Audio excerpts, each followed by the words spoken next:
Hello, I'm Paul Flynn, Managing Director and CEO of Whitehaven Coal. It's my pleasure to share the very strong results delivered by our team in the 2023 financial year. To begin, our safety performance trend has continued in the right direction, with a 13% improvement in our total recordable injury frequency rate in the last 12 months to 4.7. Our focus on environmental management has also delivered the outcome we want to see every year, with zero environmental enforcement actions.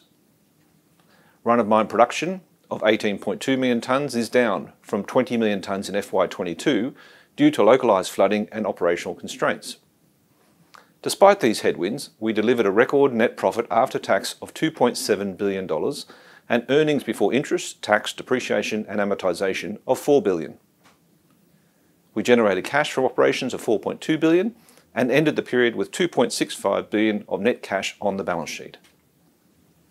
The global energy supply shortfall supported record high coal prices, particularly in the first half of FY23. As a result, we achieved record revenue of $6.1 billion and an average realised coal price for the year of $445 Australian per tonne. We've seen coal prices moderate from these record highs, but many of the market drivers underpinning our record result remain and imply favourable conditions ahead for our coal products. Australia produces some of the best quality high energy thermal coal in the world, and Whitehaven's thermal coal is at the top of all Australian coals.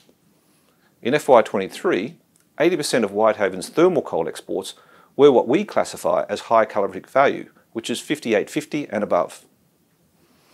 Our products continue to be highly sought after in our key Asian markets and beyond.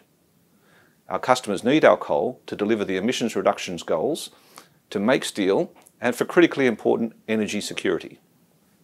I'll have more to say about our outlook in a moment, but first I'll hand over to our CFO, Kevin Ball, to talk through our financial results and capital allocation framework.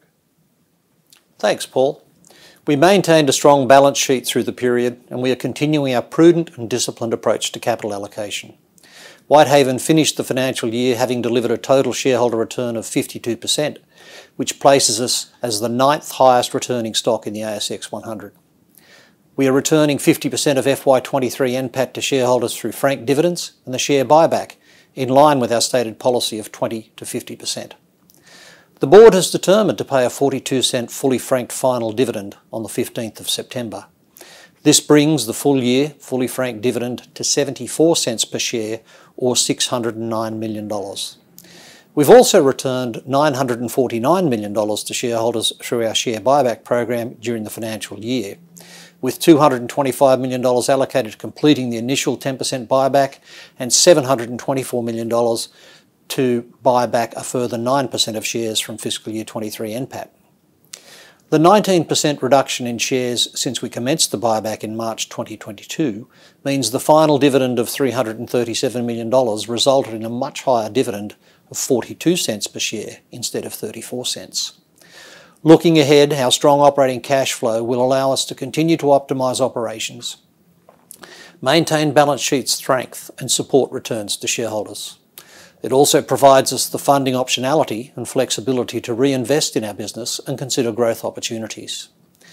We are investing some of this cash through a low capital project to commence early mining of Vickery, and we have further growth opportunities in the pipeline in full-scale Vickery, Winchester South and Narrabri Stage 3.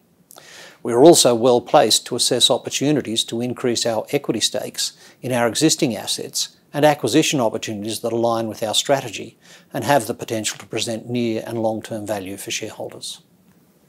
Thanks, Kevin. We are encouraged by the opportunities to continue to grow and deliver strong returns for our shareholders. Our strategy is to supply high-quality, high CV thermal coal to provide energy security through the energy transition and to grow our metallurgical coal business for steelmaking over time to have a more balanced portfolio of thermal and metallurgical coal markets in Asia. We will only invest in growth opportunities that fit our strategic direction and are judged to deliver appropriate returns for our shareholders. All opportunities will be considered against the relative value derived from buying back our own shares and our organic pipeline. Turning to our outlook, Whitehaven continues to present a compelling investment proposition. Most forecasters expect strong demand for seaborne thermal coal to continue over the coming decades. Our thermal customers are increasingly focused on longer-term contracts as energy security remains a key priority. Industry advisor Commodity Insights is forecasting 28% growth in demand for seaborne high CV thermal coal to 2040, alongside a 23% decline in supply. In the metallurgical coal market, Commodity Insights is forecasting India's extraordinary growth will underpin a 33% increase in Asian demand over the next 3 decades. Whitehaven is very well positioned to help meet this future demand in both thermal and met coal markets. In FY24, we expect another strong year will materialise, with ROM production around 18.7 to 20.7 million tonnes and managed coal sales between 16 to 17.5 million tonnes. We recognise the opportunity to improve operational performance and reliability, and this will remain a key focus during the year ahead alongside cost management. To close, I'd like to thank our people for their hard work and commitment, and our shareholders for your ongoing support. We're looking forward to another strong year ahead.